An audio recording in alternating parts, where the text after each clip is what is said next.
when COVID came out and I'm like, I'm not doing the masks, they were like, I hope you die from COVID, you're a racist. And this was the point where I thought I need to leave the BBC. They said, that's different, Jemma. That's anti-racist, you're anti-lockdown. Their headline's saying, Jones claims he's being censored. Well, I mean, that's gaslighting, but they took me off over 60 platforms. The news is playing out like a reality show, like everything's happening, but they're never focusing on anything good. But the whole motivation has been to make us compliant and to frighten us as much as possible. If they talk about me at all, it's like, James Dunnincole, he's just gone completely mad. I mean, hell, when they were deplatforming me 3 years ago, their headline's saying, Jones claims he's being censored. Well, I mean, that's gaslighting, but they took me off over 60 platforms. And the ADL has been put on the board of Facebook, Mr. Greenblatt, and he went on CNN last week and said, Tucker Carlson is promoting violence. He must be taken off the air before more violence has happened. Tucker Carlson's very loving, libertarian, almost milquetoast, because he is so smooth that they hate him. And then they didn't show a clip of him calling for violence. They just say, we're calling for violence. Well, I don't call for offensive violence. You don't call for offensive violence. Your dad doesn't call for any type of violence. And it's just all a big lie. But when you hear about your father, they go, oh, dangerous things he says, dangerous things he says. And so us having little people having a voice is dangerous because the system isn't as powerful as they'd like us to believe, as your father always says. But if we don't recognize how sinister it is and we have a normalcy bias to it, they can win.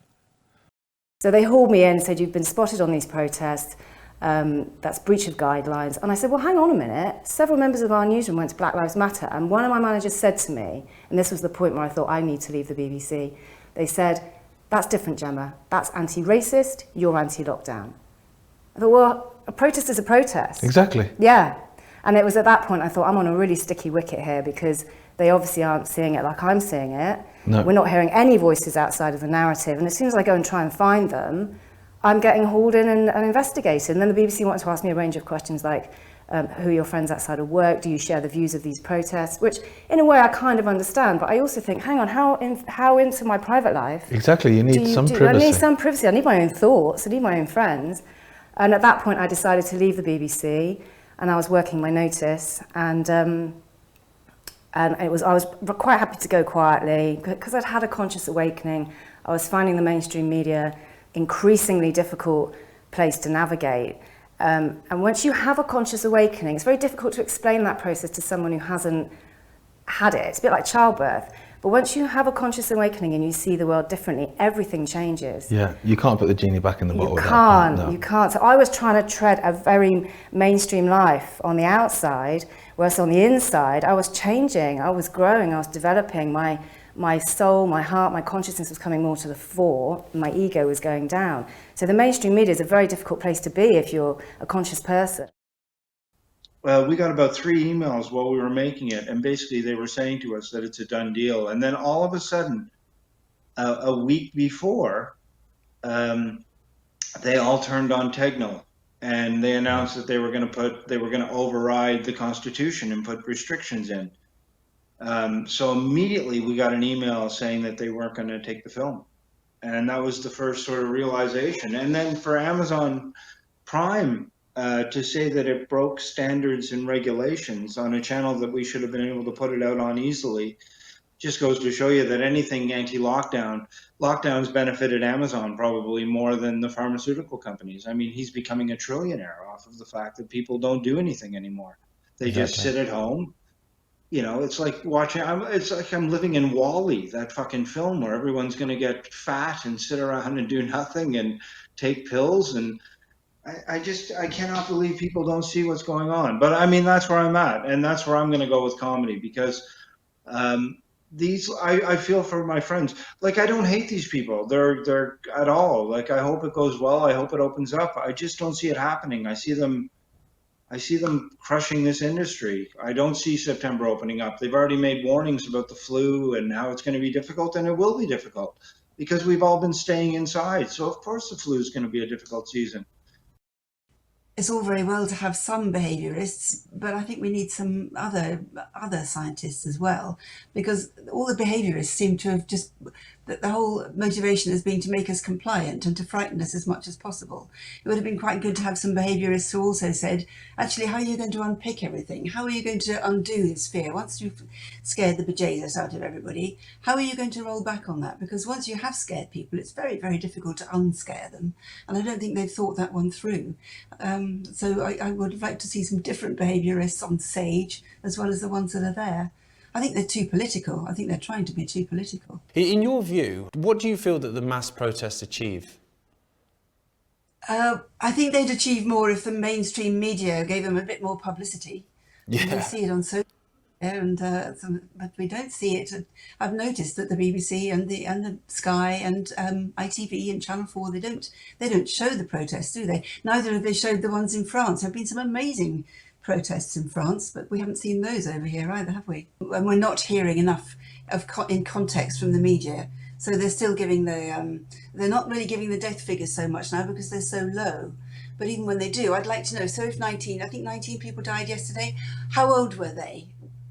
Did they have underlying conditions? I don't think young people are dying at all. Well, this is the thing as well, and I try and tell my parents, because my parents are addicted to watching the BBC and the news, and I said, yeah, but I say to them, but how many people do you know?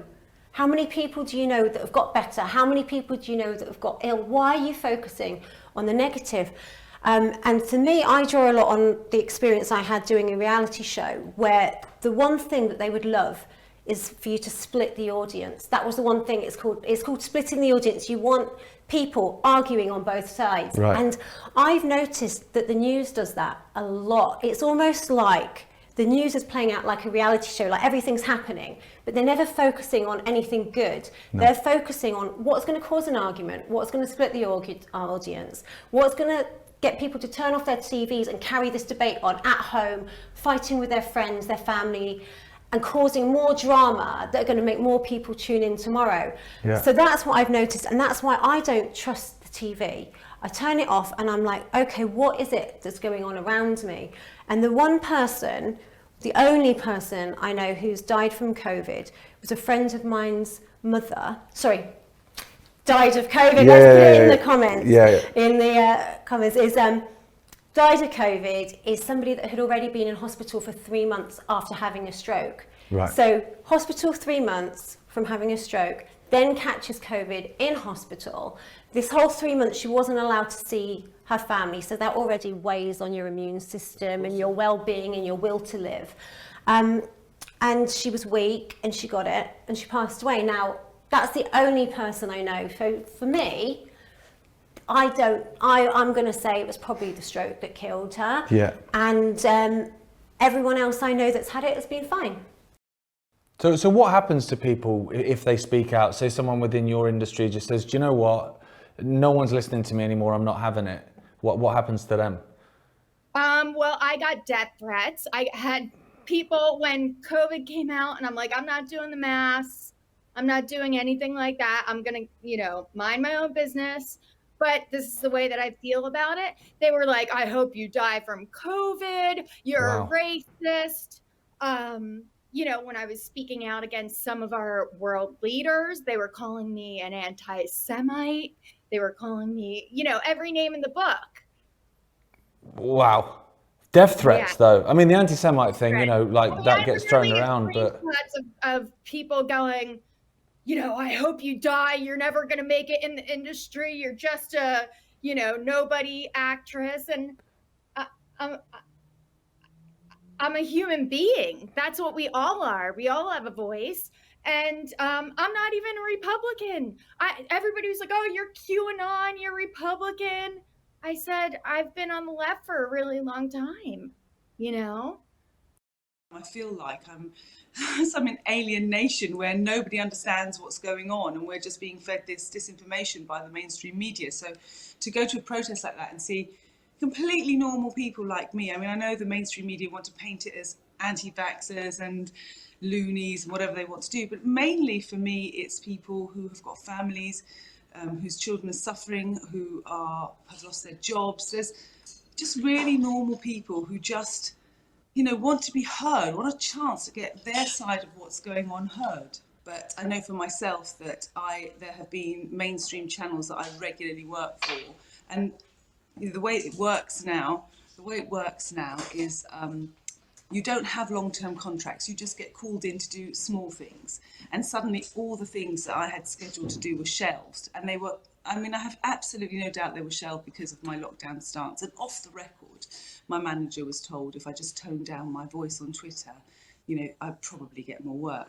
And so I made a decision very, very early on that I wasn't going to be ruled by that. I think that they think that if they talk about me at all, it's like, James Delingpole, he's just gone completely mad. What happened to him? I used to love his articles in, X, Y, and Z, but now he's just seems to have, it's been a very bizarre experience for me, because I think, like a lot of people, I always assumed that what you read in the newspapers was broadly true. I'm not sure I ever trusted the BBC. That ship sailed a while ago. But I think that I generally thought, well, the Daily Mail, for example, is a very thoroughly researched newspaper. They certainly wouldn't be printing government propaganda without questioning it.